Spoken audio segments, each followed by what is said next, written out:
ಪ್ರಾರಂಭವಾಗಿ ನಾವು ಆ, 1ನೇ ಯೋಹಾನನು ಬರೆದಂಥ ಪತ್ರಿಕೆ ಕಡೆ ನಮ್ಮ ಗಮನವನ್ನು ಕೊಡುವಂಥವರಾಗಿರೋಣ. ಅದು 3ನೇ ಅಧ್ಯಾಯಕ್ಕೆ ನಮ್ಮ ಗಮನ ಕೊಡುವಂಥವರಾಗಿರೋಣ.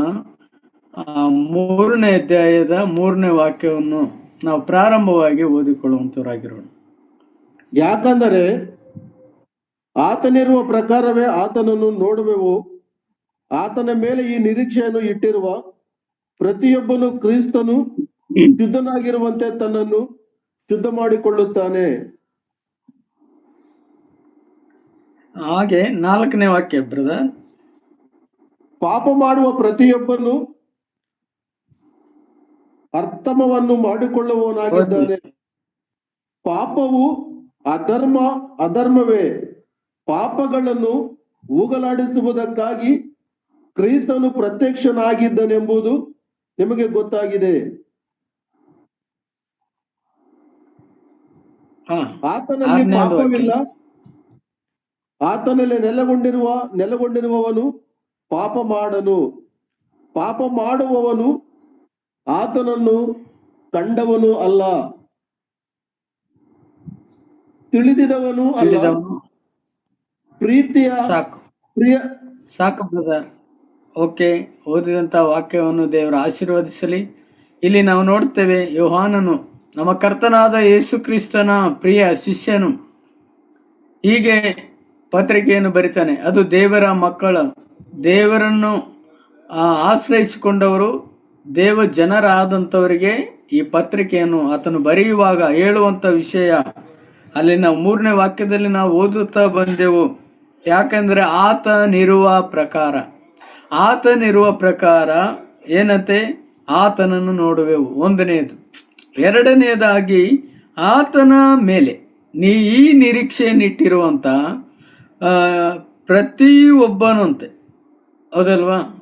2ನೇದಾಗಿ. 3ನೇದಾಗಿ ಆತನು ಪ್ರತಿಯೊಬ್ಬನು ಕ್ರಿಸ್ತನು ಶುದ್ಧನಾಗಿರುವಂತೆ ತನ್ನನ್ನು ಶುದ್ಧ ಮಾಡಿಕೊಳ್ಳುತ್ತಾರೆ. ಇದರಲ್ಲಿ 4 ವಿಷಯಗಳನ್ನು ನಾವು ನೋಡುತ್ತೇವೆ ಪ್ರಿಯರೇ. ಯಾಕಂದರೆ ದೇವರು ಅಲ್ಲಿ ನಾವು ನೋಡುತ್ತೇವೆ ಕ್ರಿಸ್ತನು ಶುದ್ಧನಾಗಿದ್ದಾನೆ ಎಂಬುದಾಗಿ ನೋಡುವಾಗ ಅಲ್ಲಿ 3ನೇ ಅಧ್ಯಾಯ 6ನೇ ವಾಕ್ಯದಲ್ಲಿ ನಾವು ನೋಡ್ತಾ ಬಂದೆವು, ಆತನಲ್ಲಿ ಪಾಪ ಇಲ್ಲ. ಪಾಪ ಇಲ್ಲದಂಥವನು ಮಾತ್ರ ಶುದ್ಧನಾಗಿದ್ದಾನೆ ಎಂಬುದಾಗಿ. ಈ ಶುದ್ಧನಾಗಿರುವಂಥವನು ಯಾರು ಎಂಬುದಾಗಿ ನಾವು ನೋಡುವಾಗ ನಮಗೆ ಗೊತ್ತಿದೆ, ನಮ್ಮ ಕರ್ತನಾದ ಯೇಸು ಕ್ರಿಸ್ತನು. ಆತನು ಇರುವ ಪ್ರಕಾರ ಎಂಬುದಾಗಿ ಹೇಳುವಾಗ ನಾವು ನಮ್ಮ ಜೀವಿತದಲ್ಲಿ ನಾವು ಒಂದು ಸಂತೋಷ ಮತ್ತು ಉಜ್ಜೀವನ ಉಂಟಾಗ್ತದೆ. ಯಾಕಂದರೆ ಆತನಿರುವ ಪ್ರಕಾರ ಈ ಲೋಕದಲ್ಲಿ ಯಾರೂ ಇಲ್ಲ, ಈ ದೇಶದಲ್ಲಿ ಯಾರೂ ಇಲ್ಲ, ಈ ಊರಲ್ಲಿ ಯಾರಿಲ್ಲ, ನಮ್ಮಲ್ಲಿ ನಮ್ಮ ಕುಟುಂಬದಲ್ಲಿ ಯಾರೂ ಇಲ್ಲ. ಆದರೆ ಇಲ್ಲಿ ನಮಗೆ ಉಜ್ಜೀವನವನ್ನು ಉಂಟು ಮಾಡುವಂಥ ದೇವರ ವಾಕ್ಯ ನಮಗೆ ವ್ಯಕ್ತಪಡಿಸುವಂಥದ್ದನ್ನು ನಾವು ನೋಡುತ್ತೇವೆ. ಆತನು ಇರುವ ಪ್ರಕಾರ ಎಂಬುದಾಗಿ ಹೇಳುವಾಗ ಆತನ ಮಕ್ಕಳಾದ ನಮಗೂ ಆತನು ಹೇಗೆ ಇದೆ, ಆತನ ಮನಸ್ಸು ಹೇಗಿದೆ, ಆತನ ಒಂದು ಜೀವಿತ ಹೇಗಿತ್ತು ಈ ಭೂಮಿ ಮೇಲೆ, ಅದನ್ನು ನೋಡುವಾಗ ಆತನನ್ನು ನಂಬಿದ ದೇವ ಜನರು, ದೇವ ಮಕ್ಕಳು ಆತನಿರುವ ಪ್ರಕಾರವೇ ಎಂಬುದಾಗಿ ನಾವು ಓದುವಾಗ ನಮ್ಮ ಜೀವಿತದಲ್ಲಿ ಎಷ್ಟು ಒಂದು ಉಜ್ಜೀವನ ಉಂಟಾಗ್ತದೆ ಪ್ರಿಯರೇ. ಹಾಗೆ ಮಾತ್ರವಲ್ಲದೆ ಆತನಿರುವ ಪ್ರಕಾರ ಎಂಬುದಾಗಿ ನಾವು ನೋಡ್ತೇವೆ. ಆತನ ಮೇಲೆ ನೋಡಿ, 2ನೇದಾಗಿ ಆತನ ಮೇಲೆ ಈ ನಿರೀಕ್ಷೆಯನ್ನಿಟ್ಟಿರುವ ಪ್ರತಿಯೊಬ್ಬನು ಕ್ರಿಸ್ತನು ಶುದ್ಧನಾಗಿರುವ ಪ್ರಕಾರ ತನ್ನನ್ನು ಶುದ್ಧ ಮಾಡಿಕೊಳ್ಳುತ್ತಾನೆ. ಪ್ರತಿಯೊಬ್ಬರು ದೇವರನ್ನು ನಂಬಿದ ದೇವ ಜನರು, ದೇವ ಮಕ್ಕಳು ಆತನ ಇರುವ ಪ್ರಕಾರ ಆತನ ಜೀವಿತದಲ್ಲಿ ಹೇಗೆ ನಾವು ನೋಡ್ತಾ ಇದ್ದೇವೋ ಆತನಲ್ಲಿ ಇಟ್ಟಿರುವ ಈ ನಿರೀಕ್ಷೆ ನಮ್ಮ ಕರ್ತನ ಈ ನಿರೀಕ್ಷೆಯನ್ನು ಕೊಟ್ಟಿದ್ದಾನೆ. ಆತನ ಮೇಲೆ ಇಟ್ಟಿರುವಂಥ ಈ ನಿರೀಕ್ಷೆಯನ್ನು ನಮಗೆ ಎಂದಿಗೂ ನಿರಾಶೆ ಆಗೋದಿಲ್ಲ. ನಮ್ಮ ನಿರೀಕ್ಷೆ ಒಂದು ದಿನ ಅದೇನಾಗ್ತದೆ, ನಿರಾರ್ಥಕ ಆಗದು ಎಂಬುದಾಗಿ ನಾವು ನೋಡ್ತೇವೆ ಜ್ಞಾನೋಕ್ತಿಗಳು ಪುಸ್ತಕ. ಆ ನಿರೀಕ್ಷೆಯನ್ನು ನಾವು ಇಟ್ಟಿದ್ದೇವೆ. ನಮ್ಮ ಕರ್ತನು ಶುದ್ಧನಾಗಿದ್ದಾನೆ. ಪ್ರತಿಯೊಬ್ಬನು ಕ್ರಿಸ್ತನು ಶುದ್ಧನಾಗಿರುವಂತೆ ತನ್ನನ್ನು ನಾವು ಶುದ್ಧಪಡಿಸಿಕೊಳ್ಳಬೇಕು. ನಾವು ರೆಡಿ ಆಗಬೇಕು. ನಮ್ಮ ಜೀವಿತದಲ್ಲಿ ಈ ಲೋಕದ ಜೀವಿತ ತತ್ಕಾಲ, ನಾವು ಈ ಲೋಕವನ್ನು ಬಿಡುವಾಗ ನಾವು ಯಾವ ಒಂದು ಜೀವಿತ, ನಾವು ಯಾವ ಜೀವಿತದಲ್ಲಿ ನಾವು ಸೇರ್ತೇವೆ, ನಮ್ಮ ಕರ್ತನಾದ ಯೇಸು ಕ್ರಿಸ್ತನ ಬಳಿಯಲ್ಲಿ ಹೋಗ್ತೇವೆ. ಆತನ ಮುಂದೆ ಪರಿಶುದ್ಧರಾಗಿಯೂ ನೀತಿವಂತರಾಗಿಯೂ ಇರಬೇಕೆಂಬುದಾಗಿ ನಮ್ಮನ್ನು ಜಗತ್ತು ಉತ್ಪತ್ತಿಗೆ ಮುಂಚಿತವಾಗಿ ನಮ್ಮನ್ನು ಆತನು ಆರಿಸಿಕೊಂಡಿದ್ದಾನೆ ಪ್ರಿಯರೇ. ನೋಡ್ರಿ, ಆ ವಾಕ್ಯ ನಾನು ನಿಮಗೆ ಓದಿ ಕೇಳಿಸ್ತೇನೆ. ಆ ವಾಕ್ಯ ನಾವು ನೋಡ್ತಾ ಬಂದು ಎಫೆಸದವರಿಗೆ ಬರೆದ ಪತ್ರಿಕೆಯಲ್ಲಿ 1ನೇ ಅಧ್ಯಾಯದಲ್ಲಿ 4ನೇ ವಾಕ್ಯವನ್ನು ನಾವು ನೋಡ್ತಾ ಬರ್ತೇವೆ. ಅಲ್ಲಿ ನಾವು ನೋಡ್ತಾ ಬರುವ ಅಂಥ ವಿಷಯ, ಕ್ರಿಸ್ತನು ನಮ್ಮನ್ನು ಯಾವ ವಿಷಯದಲ್ಲಿ ಆತನು ನಮ್ಮನ್ನು ಆರಿಸಿಕೊಂಡನು, ಜಗತ್ತು ಉತ್ಪತ್ತಿಗೆ ಮುಂಚಿತವಾಗಿ ಕ್ರಿಸ್ತ ಯೇಸುವಿನಲ್ಲಿ ಆರಿಸಿಕೊಂಡನು ಎಂಬುದಾಗಿ ನಾವು ಈ ವಾಕ್ಯ ಭಾಗವನ್ನು ನೋಡ್ತೀವಲ್ವ. ಆ ವಾಕ್ಯವನ್ನು ನಾವು ಓದಿಕೊಳ್ಳುವಂಥವರಾಗಿರೋಣ ಪ್ರಿಯರೇ.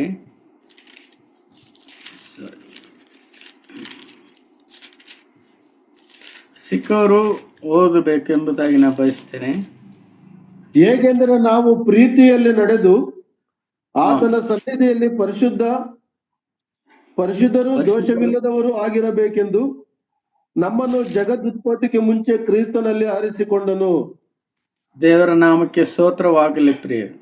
ಇಲ್ಲಿ ನಾವು ನೋಡುತ್ತೇವೆ, ಆತನ ಸನ್ನಿಧಾನದಲ್ಲಿ ನಾವು ಹೇಗೆ ಇರಬೇಕಂತ ಮೊದಲೇ ದೇವರು ನೇಮಿಸಿದಾನೆ ಪ್ರಿಯರೇ. ಅಲ್ಲಿ ನಾವು ನೋಡ್ತಾ ಬಂದೆವು, ನಾವು ಮೊದಲನೇದು ಪ್ರೀತಿಯಲ್ಲಿ ನಡೆಯಬೇಕು, ಎರಡನೇದು ಆತನ ಸನ್ನಿಧಾನದಲ್ಲಿ ಶುದ್ಧರು ದೋಷ ಇಲ್ಲದವರು ಆಗಿರಬೇಕೆಂಬುದಾಗಿ ಆತನು ಜಗತ್ತು ಉತ್ಪತ್ತಿಗೆ ಮುಂಚೆ ನಮ್ಮನ್ನು ಏನು ಮಾಡಿದಂತೆ ಕ್ರಿಸ್ತ ಯೇಸುವಿನಲ್ಲಿ ಆರಿಸಿಕೊಂಡಿದ್ದಾನೆ. ಈ ವಾಕ್ಯ ನಾವು ಹಲವಾರು ಸರಿ ಕೇಳಿದ್ದೇವೆ, ಹಲವಾರು ಸಲ ನಾವು ಧ್ಯಾನ ಮಾಡಿದ್ದೇವೆ ಪ್ರಿಯರೇ.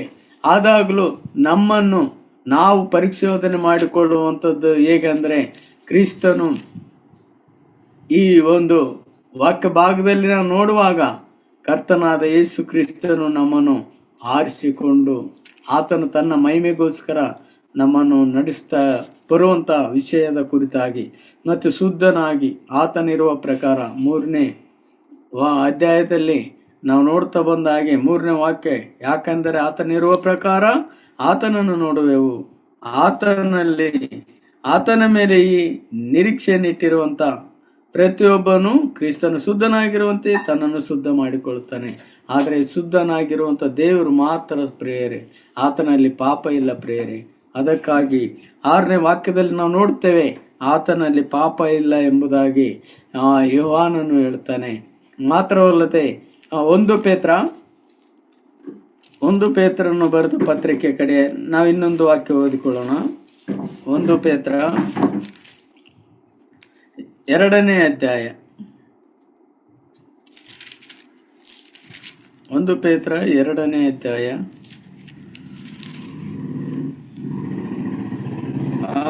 22ನೇ ವಾಕ್ಯ.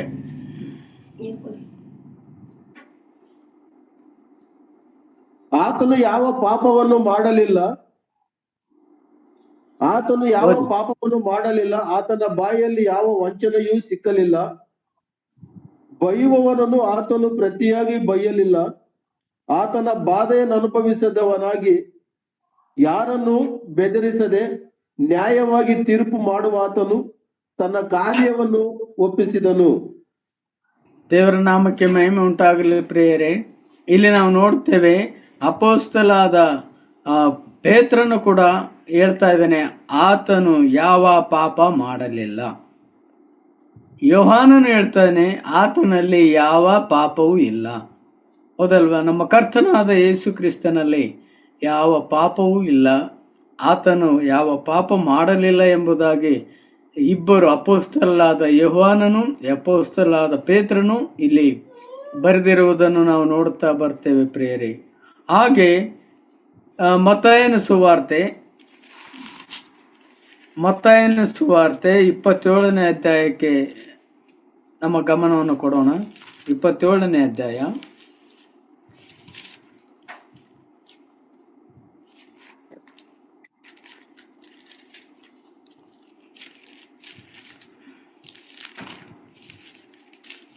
ಸಿಕ್ಕವರು ಓದಿ ಪ್ರಿಯರೇ, ಸಹಾಯ ಮಾಡಿ. 27ನೇ ಅಧ್ಯಾಯದ 4ನೇ ವಾಕ್ಯ.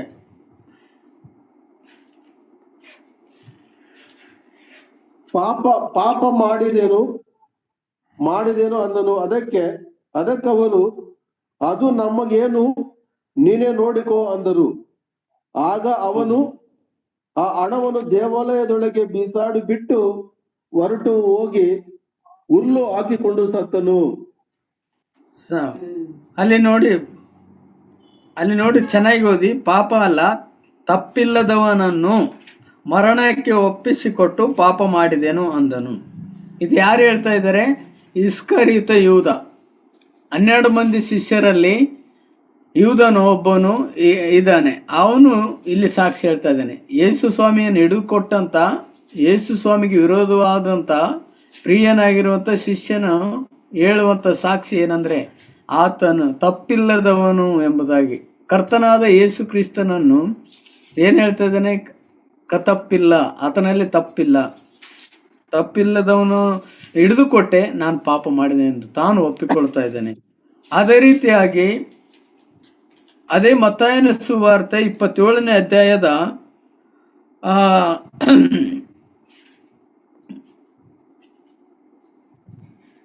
19ನೇ ವಾಕ್ಯ ನೋಡ್ರಿ. ಇಲ್ಲಿ ಪಿಲಾತನ ಹೆಂಡತಿ ಕೂಡ ಹೇಳ್ತಾ ಇದ್ದಾಳೆ ಯೇಸು ಸ್ವಾಮಿಯ ಕುರಿತು. 19ನೇ ವಾಕ್ಯ, 27ನೇ ಅಧ್ಯಾಯ 19ನೇ ವಾಕ್ಯ. ಇದಲ್ಲದೆ ಅವನು ನ್ಯಾಯಾಸನದಲ್ಲಿ ಕೂತಿರುವಾಗ ಅವನ ಹೆಂಡತಿಯು, ನೀನು ಆ ಸತ್ಪುರುಷನ ಗೊಡವೆಗೆ ಹೋಗಬೇಡ, ಅವನು ದೆಸೆಯಿಂದ ಈ ಹೊತ್ತು ಕನಸಿನಲ್ಲಿ ಬಹಳ ತೊಂದರೆ ಪಟ್ಟನು ಎಂದು ಅವನ ಬಳಿಗೆ ಹೇಳಿ ಕಳುಹಿಸಿದನು. ಸರ್, ಇಲ್ಲಿ ಯಾರು ಇದು? ಪಿಲಾತನ ಹೆಂಡತಿ ಯೇಸು ಕ್ರಿಸ್ತನ ಕುರಿತಾಗಿ ಏನು ಹೇಳ್ತಾ ಇದ್ದಾಳೆ? ಆ ಸತ್ಪುರುಷನ ಕುರಿತಾಗಿ ಗೊಡವೆ ಹೋಗಬೇಡ. ಯಾಕಂದರೆ ಆ ಸತ್ಪುರುಷನ ಗೊಡವೆ ಹೋದಾಗ ನಾನು ಈ ದಿನ ಏನು ಮಾಡಿದ್ದೇನೆ? ಭಾಳ ಗೋಳಾಡಿದ್ದೇನೆ. ಆತನ ಗೊಡವೆ ಹೋಗಬೇಡ, ಆತನ ಸತ್ಪುರುಷ, ಆತನ ಪಾಪ ಇಲ್ಲದಂಥವನು ಆಗಿದ್ದಾನೆ, ಅದಕ್ಕಾಗಿ ನೀವು ಅದನ್ನು ಮಾಡಬೇಡ್ರಿ ಎಂಬುದಾಗಿ ಆಕೆ ಆ ಪಿಲಾತನ ಬಳಿಗೆ ಸೈನಿಕರನ್ನು ಕಳಿಸಿ ಆ ಪಿಲಾತನಿಗೆ ತಿಳಿಸುವಂಥದ್ದು ಹಾಗೆ ನಾವು ನೋಡುತ್ತೇವೆ. ಅದೇ ರೀತಿಯಾಗಿ ಅದೇ 27ನೇ ಅಧ್ಯಾಯ 23ನೇ ವಾಕ್ಯ ನೋಡ್ರಿ. 22ರಿಂದ ಓದಿ.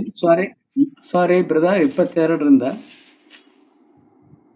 ಹಾಗಾದರೆ ಕ್ರಿಸ್ತನೆನಿಸಿಕೊಳ್ಳುವ ಯೇಸುವನ್ನು ನಾನೇನು ಮಾಡಲಿ ಎಂದು ಕೇಳಲು ಎಲ್ಲರೂ ಅವನನ್ನು ಸಿಲುಬೆಗೆ ಹಾಕಿಸು ಅಂದರು. ಅದಕ್ಕವನು, ಯಾಕೆ ಕೆಟ್ಟದ್ದೇನು ಮಾಡಿದನು ಅಂದನು. ಆದರೆ ಅವರು ಅವನನ್ನು ಸಿಲುಬೆಗೆ ಹಾಕಿಸು ಎಂದು ಬಹಳವಾಗಿ ಆರ್ಭಟಿಸಿದರು. ಓಕೆ, ಇಲ್ಲಿ ಪಿಲಾತನ ಹೇಳ್ತಾ ಇದ್ದಾನೆ, ನ್ಯಾಯ ವಿಚಾರಣೆ ಮಾಡ್ತಾ ಇದ್ದಾನೆ, ಆತನಲ್ಲಿ ತಪ್ಪಿಲ್ಲ ಎಂಬುದಾಗಿ ಗೊತ್ತಾಗಿ ಅಲ್ಲಿ ಅವರಿಗೆ ಜೈಲರಿಗೆ ಹೇಳ್ತಾ ಇದ್ದಾನೆ, ನಾನು ಯಾಕೆ ಶಿಲ್ಪೆಗೆ ಹಾಕಬೇಕು, ಯಾಕೆ ಕೆಟ್ಟದ್ದೇನು ಮಾಡಿದ ಎಂಬುದಾಗಿ. ಕೆಟ್ಟದ್ದು ನಮ್ಮ ಕರ್ತನಾದ ಯೇಸು ಕ್ರಿಸ್ತನಲ್ಲಿ ಇರಲಿಲ್ಲ ಪ್ರಿಯರೇ.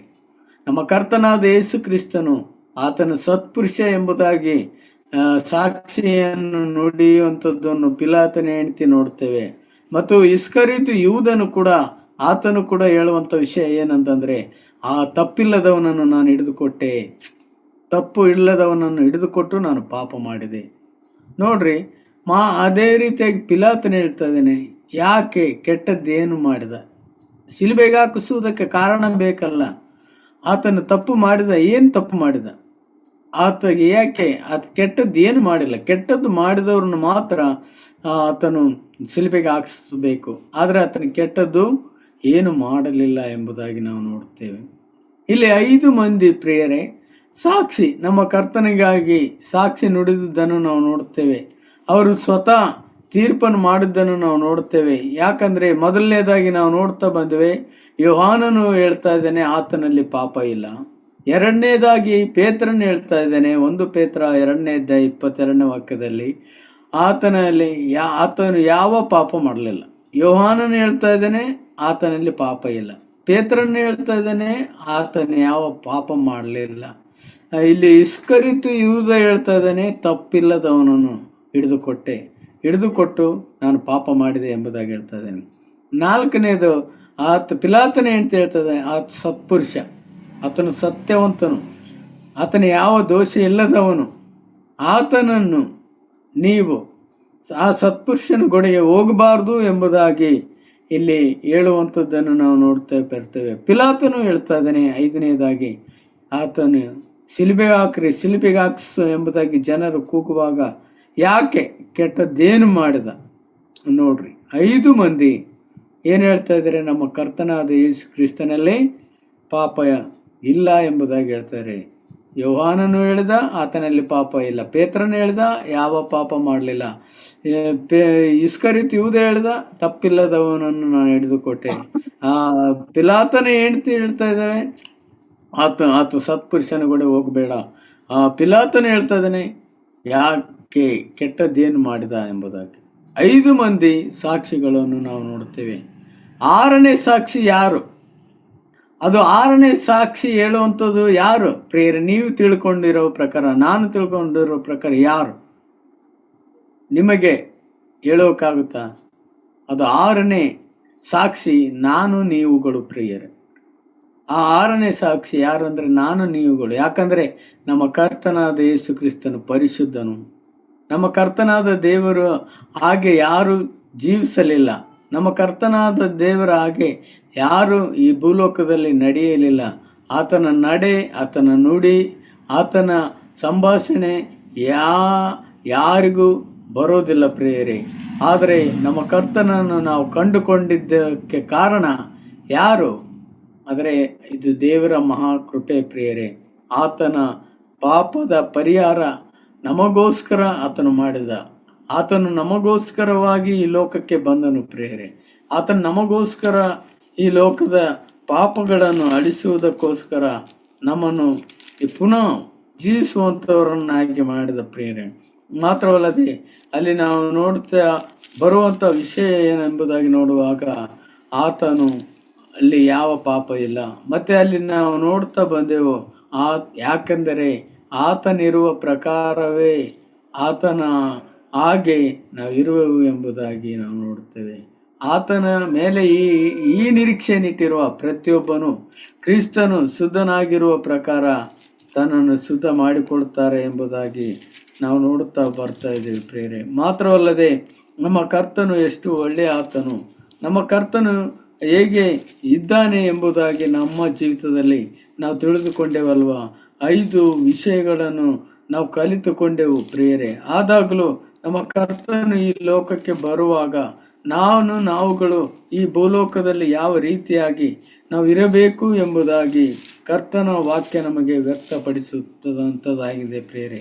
ಮಾತ್ರವಲ್ಲದೆ ಇಲ್ಲಿ 1 ಪೇತ್ರದವರಿಗೆ ಬರೆದ ಪತ್ರಿಕೆಯಲ್ಲಿ ನಾವು ಓದುತ್ತಾ ಬಂದ ಹಾಗೆ ಅಲ್ಲಿ 2ನೇ ಅಧ್ಯಾಯದಲ್ಲಿ ಯಾವ ಪಾಪ ಮಾಡಲಿಲ್ಲ ಎಂಬುದಾಗಿ ನಮ್ಮ ಕರ್ತನಾದ ಯೇಸು ಕ್ರಿಸ್ತನ ಕುರಿತಾಗಿ ನಾವು ನೋಡ್ತಾ ಬರ್ತೇವೆ.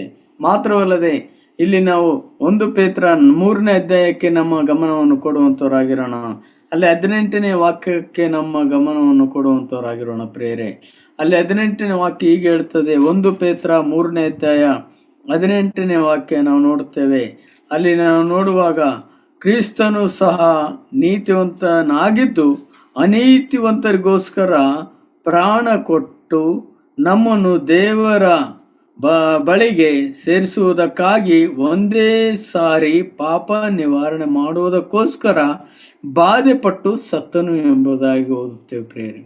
ನೋಡ್ರಿ, ನಮ್ಮ ಕರ್ತನಾದ ಯೇಸು ಕ್ರಿಸ್ತನು ಯಾವ ಪಾಪ ಮಾಡಲಿಲ್ಲ, ಆತನಲ್ಲಿ ಯಾವ ಪಾಪ ಇಲ್ಲ. ಆತನು ಸತ್ಪುರುಷನು.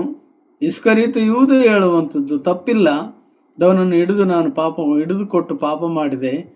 ಸತ್ಪುರುಷ ಆಗಿರುವಂಥ ದೇವರು ಆತನು ಪಿಲಾತನ ಹೆಂಡತಿ ಇರ್ತದೆ, ಪಿಲಾತ್ ಬಳಿಗೆ ಕಳಿಸ್ತಾಳೆ. ಆತ ಸತ್ಪುರುಷನ ಗೊಡವೆ ನೀನು ಹೋಗಬೇಡ, ಆತನ ನ್ಯಾಯ ವಿಚಾರಣೆ ಮಾಡಬೇಡ ಎಂಬುದಾಗಿ ಹೇಳುವಾಗ ಆತನು ಸತ್ಪುರುಷನಾಗಿ ತೋರಿಸಿಕೊಳ್ತಾನೆ. ಮಾತ್ರವಲ್ಲದೆ ಪಿಲಾತನು ಕೂಡ ಯಾಕೆ ಕೆಟ್ಟದ್ದೇನು ಮಾಡಿದ, ಶಿಲುಬೆಗೆ ಹಾಕಿಸೋದಕ್ಕೋಸ್ಕರ ಎಂಬುದಾಗಿ ಹೇಳುವಾಗ ಇಲ್ಲಿ ನಾವು ನೋಡ್ತೇವೆ ಕ್ರಿಸ್ತನು ಸಹ ನೀತಿವಂತನಾಗಿದ್ದಾನೆ ಪ್ರಿಯರೇ. ಇಲ್ಲಿ 3ನೇ ಅಧ್ಯಾಯ 18ನೇ ವಾಕ್ಯ ನಾವು ನೋಡುವಾಗ 1 ಪೇತ್ರ 3ನೇ 18ನೇ ವಾಕ್ಯ ನಾವು ಓದುತ್ತಾ ಬಂದೆವು.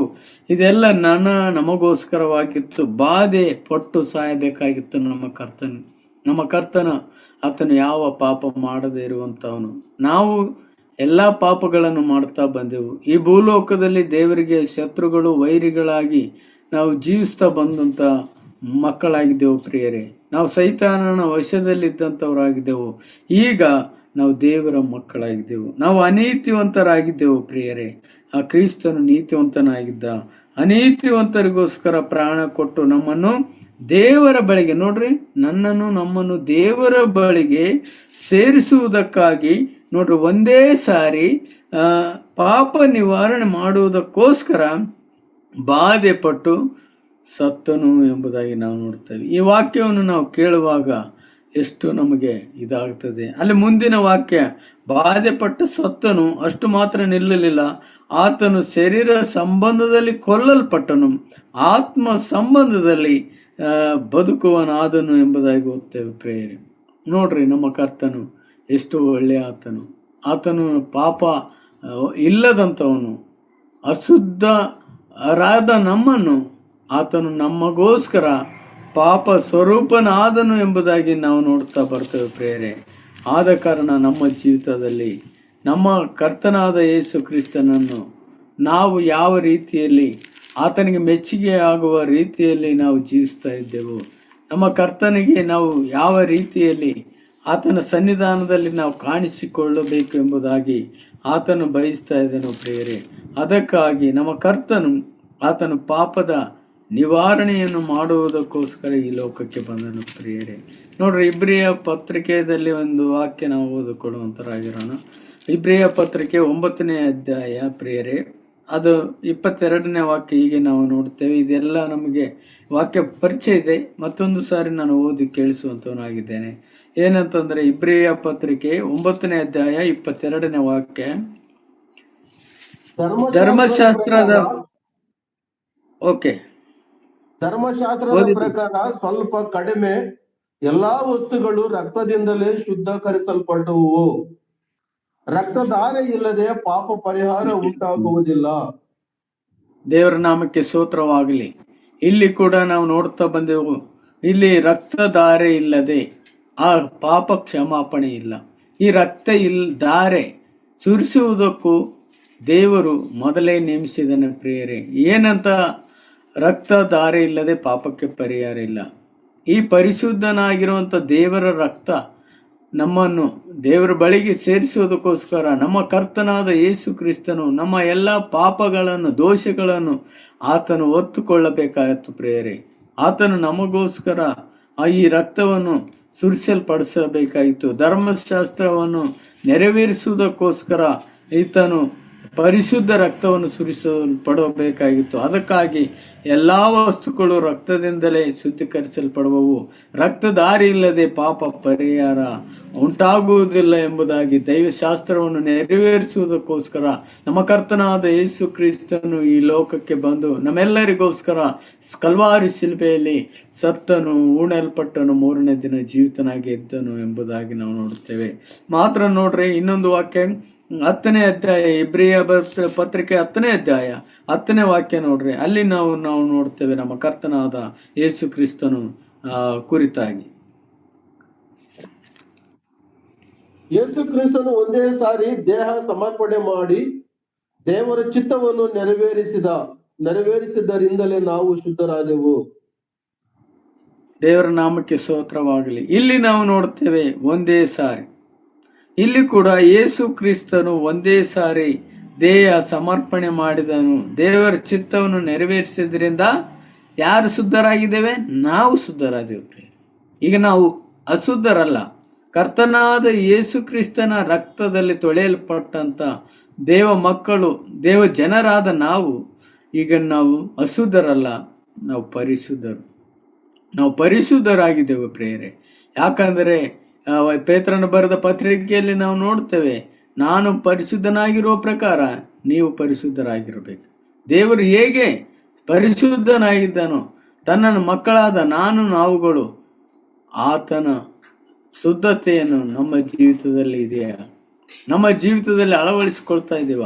ನಾವು ಶುದ್ಧರಾಗಿ ಜೀವಿಸ್ತಾ ಇದ್ದೇವೆ? ನಮ್ಮ ನಡೆಯಲ್ಲಿ, ನಮ್ಮ ನುಡಿಯಲ್ಲಿ, ನಮ್ಮ ನೋಟದಲ್ಲಿ, ನಾವು ಕೇಳುವಂಥ ವಾಕ್ಯದಲ್ಲಿಯೂ, ನಾವು ನೋಡುವಂಥ ಕಣ್ಣಿನ ನೋಟದಲ್ಲಿಯೂ, ಮಾತಾಡುವಂಥ ಭಾಷೆದಲ್ಲಿಯೂ ನಾವು ಶುದ್ಧತೆ ನಮ್ಮ ಜೀವಿತದಲ್ಲಿ ಇರಬೇಕು ಪ್ರಿಯರೇ. ಈ ರೀತಿಯಾಗಿ ನಾವು ನಮ್ಮ ಜೀವಿತದಲ್ಲಿ ಅಳವಡಿಸಿಕೊಳ್ಳದೇ ಇದ್ದರೆ ನಾವು ಯಾಕೆ ಶುದ್ಧರಾಗ್ತೇವೆ? ನಮ್ಮ ಕರ್ತನು ನಾವು ದೃಷ್ಟಿಸಬೇಕು. ನಾವು ಕೀರ್ತನೆ 34ನೇ ಅಧ್ಯಾಯದಲ್ಲಿ ನಾವು ನೋಡ್ತೇವೆ. ಆ 34ನೇ ವಾಕ್ಯ, 34ನೇ ಅಧ್ಯಾಯ 10ನೇ ವಾಕ್ಯದಲ್ಲಿ ನಾವು ನೋಡುತ್ತೇವೆ, ಆತನನ್ನು ದೃಷ್ಟಿಸುವವರು ಪ್ರಕಾಶ ಹೊಂದುವರು, ಅವರ ಮುಖವು ಲಜ್ಜೆಯಿಂದ ಕೆಡುವುದೇ ಇಲ್ಲ ಎಂಬುದಾಗಿ. ಹೌದಲ್ವ ಪ್ರಿಯರೇ? ದೇವರ ಅನ್ನು ದೃಷ್ಟಿಸುವಾಗ ಈ ಪರಿಶುದ್ಧತೆ, ನಮ್ಮ ಕರ್ತನು ಈ ಲೋಕದಲ್ಲಿ ಜೀವಿಸುವಾಗ ಆತನು ಯಾವ ಪಾಪ ಮಾಡಲಿಲ್ಲ, ಆತನಲ್ಲಿ ಪಾಪ ಇಲ್ಲ ಎಂಬುದಾಗಿ ತನ್ನ ಶಿಷ್ಯರೇ ಸಾಕ್ಷಿ ಕೊಡುವಂಥವರಾಗಿದ್ದಾರೆ. 4 ಮಂದಿ ಸಾಕ್ಷಿ ಕೊಡ್ತಾರೆ. 5ನೇ ಸಾಕ್ಷಿ ಯಾರು ಅಂದರೆ, 6ನೇ ಸಾಕ್ಷಿ ಯಾರಂದರೆ ನಾನು ನೀವುಗಳು ಪ್ರಿಯರೇ. ಅದಕ್ಕಾಗಿ ನಮ್ಮ ಕರ್ತನು ಪರಿಶುದ್ಧನಾಗಿದ್ದಾನೆ, ನಮ್ಮ ಕರ್ತನು ನೀತಿವಂತನಾಗಿದ್ದಾನೆ. ನಮ್ಮ ಕರ್ತನ ಸನ್ನಿಧಾನದಲ್ಲಿ ನಾವು ಯಾವ ರೀತಿಯಾಗಿ ಜೀವಿಸಬೇಕು ಎಂಬುದಾಗಿ ಕರ್ತನ ಸನ್ನಿಧಾನದಲ್ಲಿ ನಮ್ಮನ್ನು ನಾವು ಪರಿಶೋಧನೆ ಮಾಡಿಕೊಳ್ಳುವಂಥವ್ರು ಆಗಿದ್ದೆವು ಪ್ರಿಯರೇ. ಮಾತ್ರವಲ್ಲದೆ ಹೀಗೆ ನಮ್ಮನ್ನು ನಾವು ಪರಿಶೋಧನೆ ಮಾಡಿಕೊಂಡು ನಮ್ಮ ಕರ್ತನಾದ ಯೇಸು ಕ್ರಿಸ್ತನ ಬರೋಣದಲ್ಲಿ ನಮ್ಮ ಜೀವಿತ ಯಾವ ರೀತಿಯಲ್ಲಿ ನಾವು ಜೀವಿಸಬೇಕು, ನಮ್ಮ ಕರ್ತನಾದ ಯೇಸು ಕ್ರಿಸ್ತನ ಅಲ್ಲಿ ಇರುವಂಥ ನಾವುಗಳು ಯಾವ ರೀತಿಯಾಗಿ ಇದ್ದೇವೆ ಎಂಬುದಾಗಿ ರೋಮಾಪುರದವರಿಗೆ ಬರೆದ ಪತ್ರಿಕೆ 8ನೇ ಅಧ್ಯಾಯ 1ನೇ ವಾಕ್ಯ ಹೀಗೆ ಹೇಳ್ತದೆ, ಆದುದರಿಂದ ಕ್ರಿಸ್ತ ಯೇಸುವಿನಲ್ಲಿ ಇರುವವರಿಗೆ ಅಪರಾಧ ನಿರ್ಣಯವು ಈಗ ಇಲ್ಲವೇ ಇಲ್ಲ. ನೋಡ್ರಿ, ಅಪರಾಧ ನಿರ್ಣಯಗಳು ನಮಗೆ ಮೊದಲಿದ್ದವು, ಆದರೆ ನಮ್ಮ ಕರ್ತನನ್ನು ಕಂಡುಕೊಂಡ ಮೇಲೆ ಅಪರಾಧ ನಿರ್ಣಯ ನಮ್ಮಲ್ಲಿ ಯಾವುದೂ ಇಲ್ಲ. ಯಾರು ನಮಗೆ ತೀರ್ಪು ಮಾಡುವಂಥವರು ಅಲ್ಲ ಪ್ರಿಯರೇ. ನಾವು ಕೂಡ ಕರ್ತನಾದ ಯೇಸು ಕ್ರಿಸ್ತನ ಶುದ್ಧತೆಯನ್ನು ನೋಡೋಣ. ಕರ್ತನಾದ ಯೇಸು ಕ್ರಿಸ್ತನಲ್ಲಿ ಆತನಲ್ಲಿ ಪಾಪ ಇಲ್ಲ ಎಂಬುದಾಗಿ ಯೋಹಾನನು ಹೇಳ್ತಾನೆ, ಪೇತ್ರನು ಹೇಳ್ತಾನೆ ಯಾವ ಪಾಪ ಮಾಡಲಿಲ್ಲ. ಆದರೂ ಇಸ್ಕರಿಯೋತ ಯೂದ ಹೇಳ್ತಾ ಇದ್ದಾನೆ, ತಪ್ಪಿಲ್ಲದವನನ್ನು ಹುಡುಕಿ ನಾನು ಪಾಪ ಮಾಡಿದೆ ಎಂಬುದಾಗಿ ಹೇಳ್ತಾ ಇದ್ದಾನೆ. ಪಿಲಾತನೇ ಹೇಳ್ತಾ ಇದ್ದಾನೆ, ಯೇಸು ಕ್ರಿಸ್ತನನ್ನು ನೋಡಿ ಆತನು ಸತ್ಪುರುಷನು ಎಂಬುದಾಗಿ ಹೇಳ್ತಾ ಇದ್ದಾನೆ ಪ್ರಿಯರೇ. ಆದ ಕಾರಣ ನಾವು 6ನೆಯ ಒಂದು ಸಾಕ್ಷಿಯಾಗಿ ನೋಡ್ತೇವೆ, ನಮ್ಮ ಕರ್ತನಾದ ಯೇಸು ಕ್ರಿಸ್ತನಲ್ಲಿ ಪಾಪ ಇಲ್ಲ. ನಾವು ಪಾಪಿಗಳಾಗಿದ್ದೆವು. ನಮ್ಮನ್ನು ಪಾಪದಿಂದ ಬಿಡಿಸುವುದಕ್ಕಾಗಿ ನಮ್ಮ ಕರ್ತನಾದ ಯೇಸು ಕ್ರಿಸ್ತನು 2025 ವರ್ಷಗಳ ಹಿಂದೆ ನಮಗೋಸ್ಕರ ಈ ಲೋಕಕ್ಕೆ ಬಂದು ನಮ್ಮೆಲ್ಲರ ಪಾಪದ ಪರಿಹಾರಕ್ಕೋಸ್ಕರವಾಗಿ ಈ ಲೋಕದಲ್ಲಿ ಬಂದು ಯಜ್ಞವಾದನು, ನಮ್ಮ ಪಾಪ ಪರಿಹಾರ ಮಾಡಿದನು, ನಮ್ಮನ್ನು ರಕ್ಷಿಸಿದನು, ತನ್ನ ಮಕ್ಕಳನ್ನಾಗಿ ಮಾಡಿದನು, ತನ್ನ ಪರಲೋಕ ರಾಜ್ಯಕ್ಕೆ ಬಾಧ್ಯಸ್ಥನನ್ನಾಗಿ ಮಾಡಿದನು, ಮತ್ತು ಪರಲೋಕದಲ್ಲಿ ನಮ್ಮ ಹೆಸರನ್ನು ಜೀವಬಾಧ್ಯರ ಪಟ್ಟಿಯಲ್ಲಿ ಬರೆದನು, ನಿತ್ಯ ಜೀವವನ್ನು ಕೊಟ್ಟನು. ಸನ್ನಿಧಾನದಲ್ಲಿ ನಾವುಗಳು ಈ ಲೋಕದಲ್ಲಿ ಜೀವಿಸುವಾಗ ನಾವು ಯಾವ ರೀತಿಯಾಗಿ ನಾವು ಆತನ ಸನ್ನಿಧಾನದಲ್ಲಿ ಈ ಒಂದು ಜೀವಿತವನ್ನು ನಾವು ಕಳೆಯಬೇಕು ನಾವು ಪರಿಶೀಲನೆ ಮಾಡಿಕೊಳ್ಳೋಣ. ಕೇಳಿದಂತ ಈ ವಾಕ್ಯಗಳನ್ನು ಕರ್ತನು ಈ ವಾಕ್ಯದ ಮೂಲಕ ನಮ್ಮೆಲ್ಲರನ್ನು ಆಶೀರ್ವದಿಸಲಿ. ಆತನ ಉನ್ನತ ನಾಮಕ್ಕೆ ಮಹಿಮೆ ಉಂಟಾಗಲಿ.